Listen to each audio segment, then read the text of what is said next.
Buddha finds his enlightenment under a tree. It's not fluke that that's the case. That's his natural environment. And he's sitting in the lotus here. The lotus opens up. It's this thing that springs up from the depths. And he sits there illuminated the same way. He's got a halo that's the sun that stands for higher consciousness. And he's transcended by accepting the fact that life is suffering. He's transcended the limitations that are part of mortality. You see that symbol there? That swastika, you see it there? It's reversed. The Nazis reversed it. Well, think about that. I mean, they weren't stupid. Their symbols had meaning. Is what the swastika represented was what this represents reversed. Well, that's a very bad idea. This is the thing that this idea is what enables people to transcend their suffering. And Buddha said, well, don't be too attached to things. And what does that mean? It doesn't mean deny the world. It might mean deny the world if you're too in love with the material, like with material well-being, let's say, then your pathway to transcendence and meaning might be to abandon that because it's constraining you. It's making you less than you could be. But the fundamental lesson, the more fundamental lesson that's underneath that is don't let what you are stop you from being what you could be. Right. And so then the question is, well, what do you identify with? Do you identify with what you are? Then you're a tyrant. Do you identify with chaos? Because that's the opposite of order, say. Then you're nihilistic. Well, you don't identify with either of those. You know that they're both necessary. You know that you have to live with both of them, but you identify with the capacity to continually transcend what you are. And then you seek out error. That's what humility is. It's like, I'm error-ridden. It's like, so I want to put myself in a situation where I can discover one of my errors, hopefully not in a way that's going to knock me completely out of the game, right? I want to seek out a challenge. I want to find out where my limits are. I want to find out where there's not enough of me yet. And I want to do that in a way that's engaging because, you know, you can wear yourself out fighting dragons, obviously. You can exhaust yourself completely, and that's not helpful. You know, one of the things I learned, for example, when I was coaching lawyers, these were people who had very high-end careers, and so they had an infinite workload. No matter how much they worked, flat out, there was always way more work that they should do. It's a very difficult thing to learn to manage. And so they were exhausting themselves, and I said, well, you know, you have to work less per day. It's like, well, no, that's not happening. I can't do that. And so what I learned over time was, okay, so this is what you have to do. Every 3 months you have to block off 4 days and go have a vacation. And you have to plan that in advance so it's in your calendar so that your secretary doesn't book your time. And then you need that because you have to recuperate enough so that you can work as hard as you're going to work. And of course they were nervous about that. And I said, well, look, we can calibrate this. Let's keep track of your billable hours over the next year and see if they increase or decrease. Because I bet you if you take more time off, you'll actually have more billable hours. You'll actually have your cake and eat it too. You'll get to have a vacation and you'll be more productive. And that inevitably, that was what happened. And so that's a matter of calibrating the game properly, right? You want to play a game that you can play today, but also one that you can play next week and next month. We're not talking about, you know, your career this week. We're talking about you having a career that lasts 30 years, that doesn't kill you, that doesn't make you hate yourself or the job, that doesn't make you bitter, that doesn't wear you to a frazzle. So it has to be optimized. And so I think that you can, in fact, decide to take on the load that's optimally meaningful if you want, and then you get to have your cake and eat it too. You're on the pathway to continual incremental improvement. You only have to burn off a feather at a time instead of having the whole bloody thing burst into flames. But it's a constant source of renewal. And there's an idea that to be renewed, you have to drink the water of life, right? That's an old mythological idea. And what's the water? The water of life, chaos is water. Water is chaos. Water is what washes away too much order.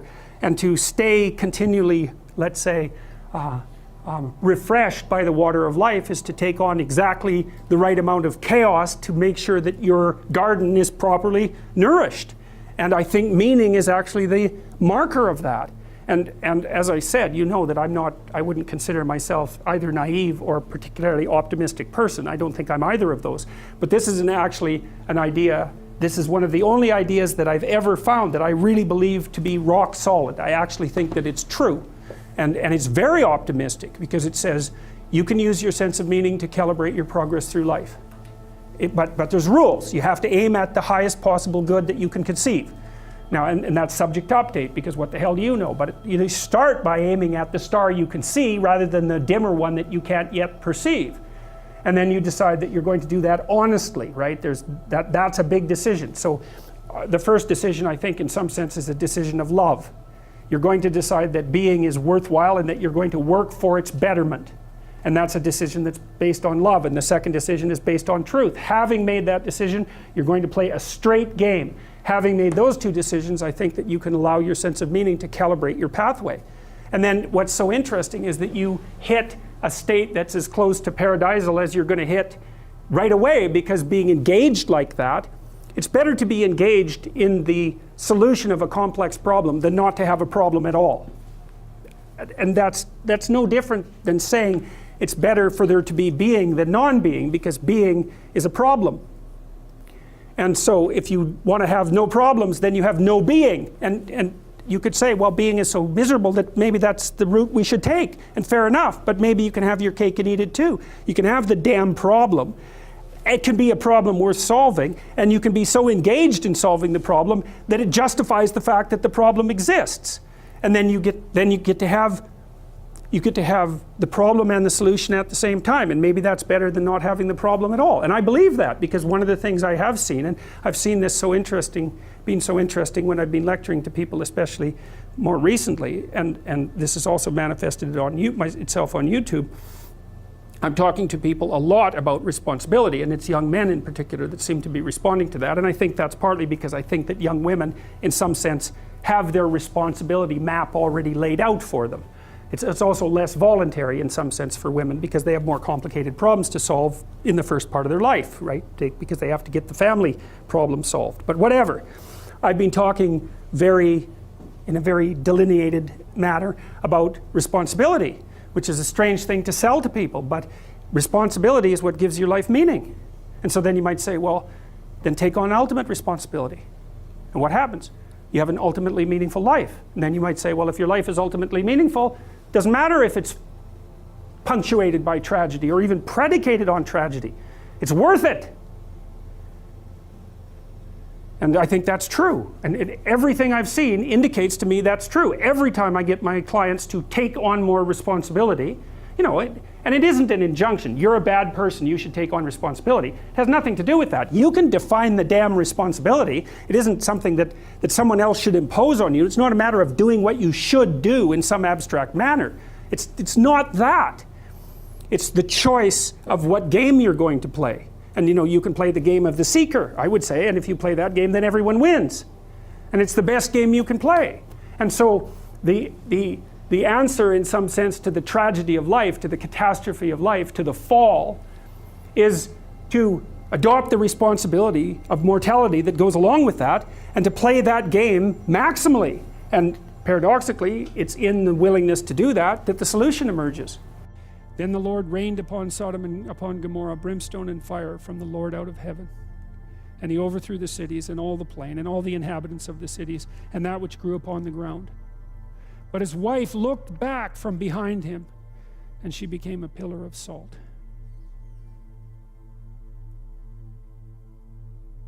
No nostalgia for catastrophe.